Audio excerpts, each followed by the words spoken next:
What's going on, everybody out there? This is Popular Stranger. We are back at you again today with another MUT 19 video. In today's video, we're going to talk about Team Diamond sets and how they're kind of money right now. They're a good coin making method now. I don't have specific sets that are going to guarantee you coins, but I want to get your wheels turning, give you some ideas, give you my thought process. And obviously, these aren't repeatable, so if you've already done them, I'm sorry. But the people who were slacking and didn't really care for Team Diamond sets are really able to take advantage right now. So I'm going to, again, give you my process, my thoughts, and kind of show you some things that I'm done and that I'm doing, and hopefully this doesn't kill the Team Diamond market, but I don't think it will. Don't worry about that. So, a couple weeks ago, I did the Diamond Lane Johnson set. At the time, the card was going for like a little over, slightly over 400k. He's a little bit more expensive now because of the ghost card that came out yesterday. But doing all the compiling all the cards, some of them I had, and some of these, obviously it's going to help to have some of the cards to get a jump start. But I think it ended up costing me about 400k to do the entire set, which was the same cost as the card.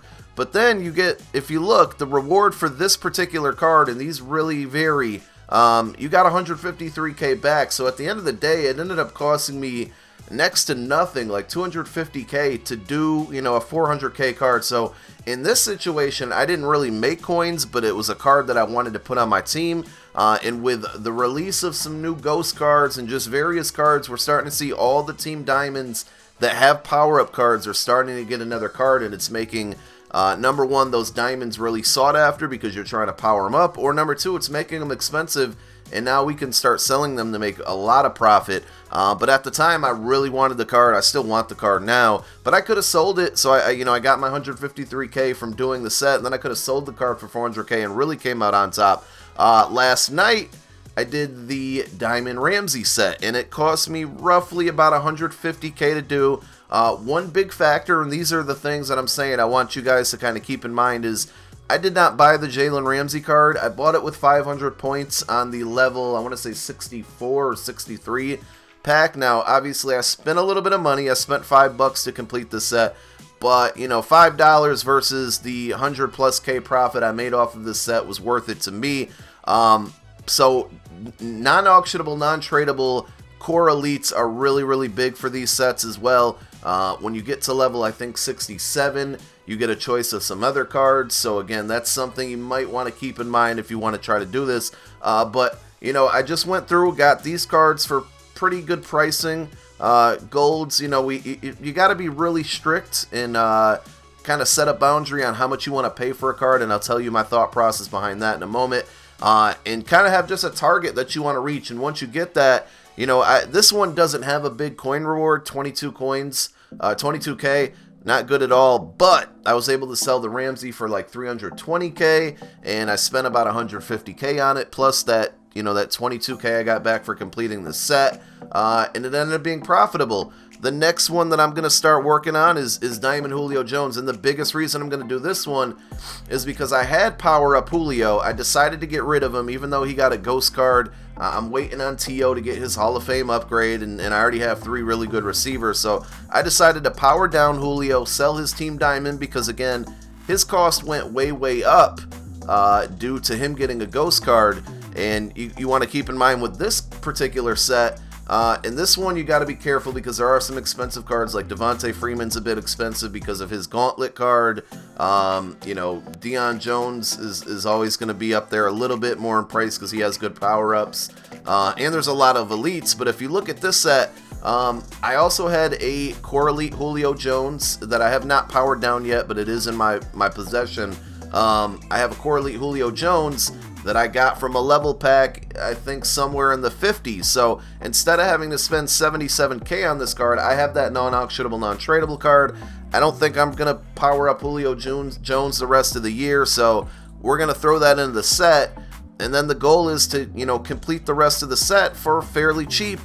When we complete it, not only we get to sell the Julio for probably 220, 230, 240k, this one has 188,000 coin reward. So what I like to do to try to set these limits is I will go through each card, and this can get tedious, but I'm telling you guys, I tell you all the time, you need a notepad. If you're a MUT player, you need a notepad. So I will write down, and you can kind of do this on a computer as well, or you can go to MUT and get the average pricing from there, but I will go through each card and I'll see Desmond Trufant, and I'll say, 35K, so I just round up to the next 1,000. I'll go to Alex Mack, and I will say 40K. And I will write down all these values, right? And I'll get all the way to the bottom and say I got to this guy.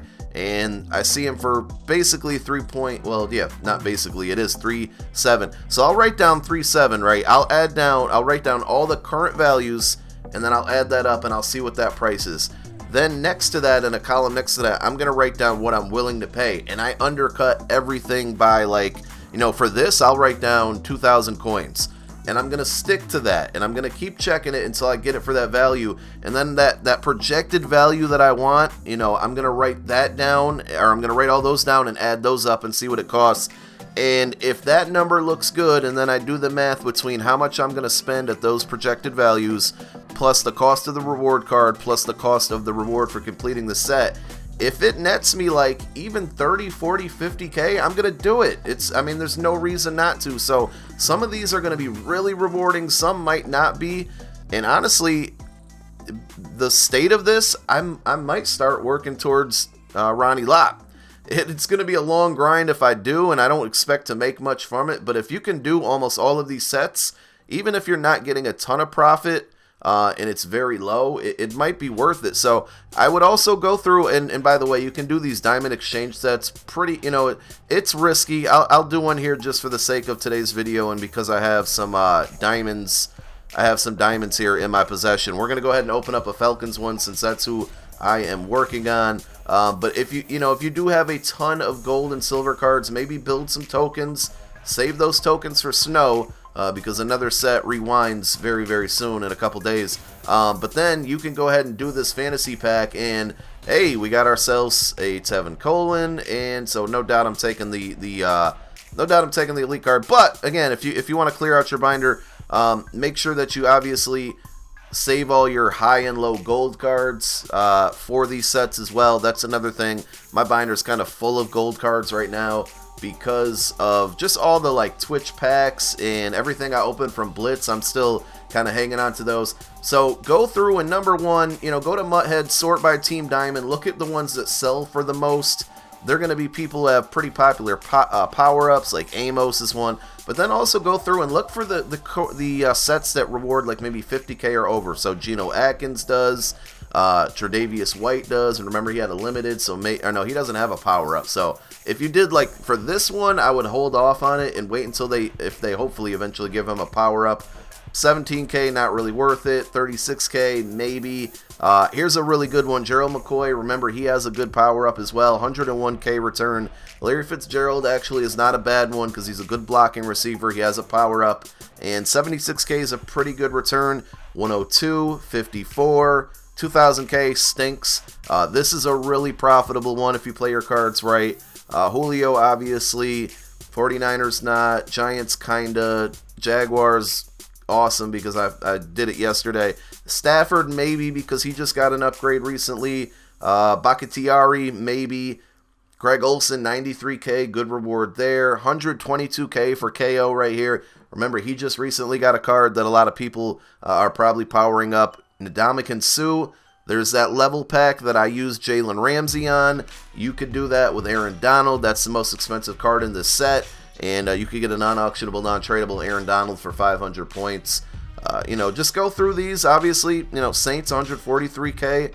Steelers, not so much. Clowney, 188K. J.J. Watt is part of that pack I was just talking about. Very good run-blocking tight end. You might even want to use this card, and Delaney's probably going to get an upgrade. This set, not worth it. I did the math on this one because we just upgraded Xavier Rhodes. Only a 12K return, and this set's pretty expensive, so this one's definitely a no. But hopefully that got your wheels turning, and I think you guys can make some profit off these sets if you play your cards right. If you got any questions, leave it down below in the comment section. My name is Popular Stranger. I'm out. Peace.